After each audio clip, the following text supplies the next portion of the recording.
Have you ever felt like your brain just isn't cut out for learning? Yet, deep down there's a part of you that's still keen to learn, develop, and grow. Well, I was in a similar position until I came across this book, Limitless by Jim Kwik, which changed everything for me. Today, in this video, I want to break down the tips and tricks that helped me to change my attitude to learning. Now, I was in a similar position whereby through school, I allowed my mentality to become a belief that I wasn't someone who could learn. And that changed after reading this book and seeing that everyone can, but sometimes we need support and methods to do that. I want to explore the mindset, motivation, and methods that all come together to create a limitless brain. And I hope that in this video, I'll be able to explain and help you understand and possibly change your attitude to learning. I want to start off by telling you a bit more about Jim Kwik's story, which is in the book. As a child, Jim suffered a traumatic brain injury, and that left him with severe learning challenges. At one point, a teacher even called him the boy with the broken brain. He struggled all through school, and it left him feeling powerless. But then one day, he did a project, and it started a new way of thinking for him. He realised that even geniuses like Einstein, Da Vinci, they faced their own learning struggles. But even at that point, it wasn't enough to change Jim until he had another accident later in life, and it sparked a question. What if it's not about working harder to learn, but actually learning how to learn? That question changed Jim's life, and now Jim's one of the world's leading brain coaches, helping celebrities, CEOs, athletes, and students unlock their cognitive potential. Now, there are 3 steps to forming a limitless brain, and we can see that here in these intersecting circles. We're going to start off by looking at mindset, which is the first step on the journey towards creating a limitless brain. One of my favourite parts of the book, and is actually incredibly important when we're talking about mindset and changing our attitude to learning, is around the word genius. A lot of us might think that genius is something that maybe we're born with or we're not, but actually in Limitless, Jim tries to show us that there's 4 different types of genius, and we're going to go through them now. Firstly, we've got the dynamo geniuses. These are people who are typically more creative. Think someone like a Galileo or a Shakespeare. Secondly, the blaze geniuses. Those are the people that connect with others and are very good at it. Maybe think an Oprah is a great example of that. Then thirdly, we've got tempo geniuses. Those are the ones that think big. Again, Nelson Mandela or Mother Teresa would be great examples. They're the visionaries that look to shape the future for those around them. Then finally, we've got still geniuses. Those are the people that are more detail oriented. Billy Beane, who was Moneyball, is a great example of that. Someone that hones in on the detail and then brings others on that journey. For me, having these 4 types of genius was a powerful reminder that it's not a one-size-fits-all category. Maybe your skill set's in one, but not the other, and that's okay.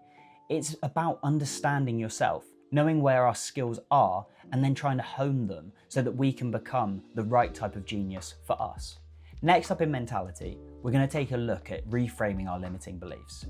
One of the biggest challenges that we can all face is when our inner critic becomes too large and too powerful, and we listen to it just that little bit too much. Jim tries to break this down into 3 steps for overcoming these limiting beliefs. I like to call these naming, shaming, and reframing the beliefs. So naming is as simple as picking your limiting belief. We just take it and then we move on to stage 2, which is shaming. This is the part where we put it under scrutiny. For example, you might be someone that says, I always fail every test, or I never succeed at this. And start looking at it. Do you really fail every test? Or do you really fail every time? Because the truth is, most of us won't often fail as often as we think we do. So then it goes on to the 3rd stage, which is how we reframe. This is just about telling our brain to start being more positive. Rather than honing in on the failing every, try to use words like succeed and I will. This just helps us to reframe it and have a more positive mindset. Another one that Jim uses, which I quite like, is to say, make that voice a character, especially if you can make that character silly. So when the negativity comes through, we use that character and think of the silliness of it to overcome it. But what you have to be careful of is when you create a character on AI and he makes you look like this. Moving into the final stages of talking about mentality, I want to go over the 7 lies of learning. Jim calls these lies because they're false ideas which hold us back. I've written all of them here, but I just want to cover a few of the biggest lies which really resonated with me. Firstly is that intelligence is fixed. I'm a big believer that it's not, and that we should all push ourselves to keep growing and keep developing. Secondly is that we only use 10% of our brains. Jim has loads of research in the book that shows this isn't true, so it's a myth that we should dispel as quickly as possible. And then finally is that mistakes mean failures. They really don't. And actually, mistakes are quite often how we grow, how we learn, and how we push ourselves. So let's keep making those mistakes and let's keep failing. I've said it before, and coming to the end of mentality, this has been a massive shift for me reading Limitless. I was able to change how I viewed learning, and hopefully with some of these tips, you'll be able to too. We now move on to the second circle, which is motivation. Motivation is a huge factor in how much we're able to push ourselves and keep moving forward. So let's start by having a look at how we set our goals. In Limitless, I really love the concept of SMART goals. SMART stands for specific, measurable, actionable, realistic, and time-based. This is one of those systems that I have used consistently since I read the book, and hopefully by applying this same metric, you'll be able to find more consistency in how you set your goals. But there's another factor which is really crucial when we set goals and can sometimes be forgotten, and that's to ensure that they actually align with our values. Too often we can find ourselves setting goals that don't necessarily match. So here's another acronym: HEART. Healthy, enduring, alluring, relevant, and true to you.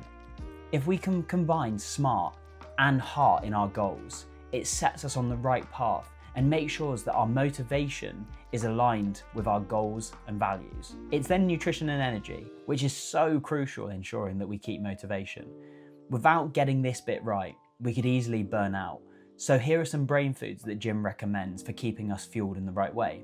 From the list, I could probably pick most things, but maybe I'd go salmon, walnuts, dark chocolate, and then water. But the point is making sure that we fill as much of this in the right way as we can. It's also, of course, staying hydrated and making sure that we get enough sleep. If we get this right, then we can ensure that we're on the right path to move forwards. So far, we've talked about the actions that help us to build and maintain motivation. But now I want us to turn our attention to habit building. Habits are formed over 4 stages: cue, craving, response, and reward. Obviously, we want to form more good habits and try and remove the bad habits. With this approach, it's much easier to find the triggers that will help us to put those good habits in place.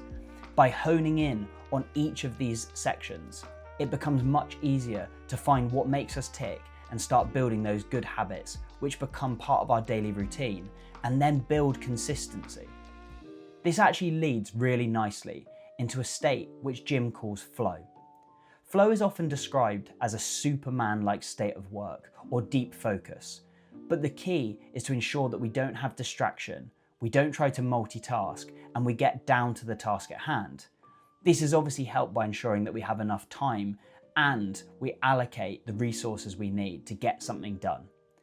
If we can achieve all of these things more and more, it becomes so much easier to keep motivation, build consistency, and find that our actions start being ticked off each day. We're now entering the concluding section, which is the methods which will help us to become truly limitless. We've already touched on the mindset, the motivation, and now it's about the tools we're going to need to take forward that will help us to reach that point of becoming limitless. The first methods we're going to look at are digital detox methods suggested by Jim. We all know that in this fast-paced world, trying to get some time offline is becoming more and more important for our brains. So that's one of the first things to look at. Just simply time offline, trying to switch off, take yourself away. Whether that's 30 minutes a week or more, it really depends on what you feel you could do, and then build from there. Next is notifications.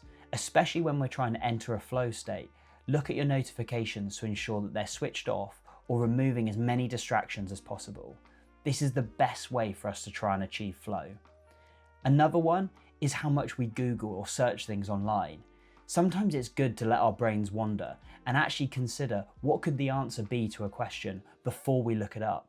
If you've got a notebook, try jotting down questions you have throughout the day. This helps us to build our curiosity and don't always just rely on the search engines, which are very useful, but can sometimes become too easy for us to access. These are just a few digital detox strategies, and it's important that we take a look at how we can start to allow our creativity flow, which comes from taking time offline. Now for my favorite productivity method, which is the Pomodoro technique, which I've used consistently since reading Limitless. Pomodoros are 25-minute chunks of work separated by 5-minute breaks. In those 5-minute breaks, you're encouraged to try and get away from the work you were doing and stay tech-free. Ideally, it's a good chance to stretch your legs, go get a drink, or potentially read a book. It's also important that after 4 Pomodoros, you try to take a longer break, whether that's half an hour or an hour, before coming back to doing more. You can of course do as many as you like, and something that I've picked up is trying to gamify Pomodoros. See if you can beat each day's target, see if you can go beyond what you did the day before, and it's something that I find helps to make it a little bit more exciting than it otherwise would be. The final stage of methods we're going to cover are learning techniques. Now, I'm only going to go over these briefly. However, if you'd like to go into more detail, I highly recommend Limitless and picking yourself up a copy. With learning techniques, something that Jim uses a lot is the idea of visualizing or attaching something to a location or even an emotion. This can be particularly useful when we try to recall that information. What it means is that we place that memory alongside, as I said, a location, an emotion, or something in particular that we visualized. And that can massively help us when we try to bring forward that same piece of information. The next bit is active recall. This is something whereby when we're learning, we're actively engaging with it. We don't just become someone who reads and thinks that it will stick. Actually try to add your thoughts. Have a section on one side of your paper if you make notes, one that takes note of what you're reading. But then on the other side, try and engage with it. Write what you actually think so that it will help you to remember it much better in the future. These are just some of the learning techniques that Jim covers, but there's so many more that we can all pick up and try to apply in our own lives. If everyone starts to apply one of these tricks, then it will massively help to engage and learn much better. And the point would be that over time, we start to pick up tips that work for us. It may be that some of these techniques aren't as helpful as others, but that's the point. We experiment and we keep trialing until we find the ones that work for us as individuals. So those are the core ideas of Limitless. A mindset that believes in growth, a purpose that keeps you motivated, and the strategies for turning that potential into reality. And here's just a reminder of the graph, which brings it all together to create this limitless brain that we can take forward.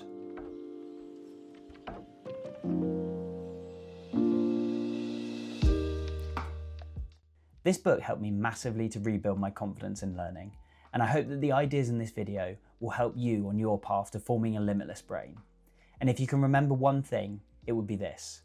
No matter where you come from, no matter what challenges you face, you have incredible potential that's just waiting to be tapped. If you like this video, then please let me know in the comments, and I recommend that you pick up a copy of Limitless.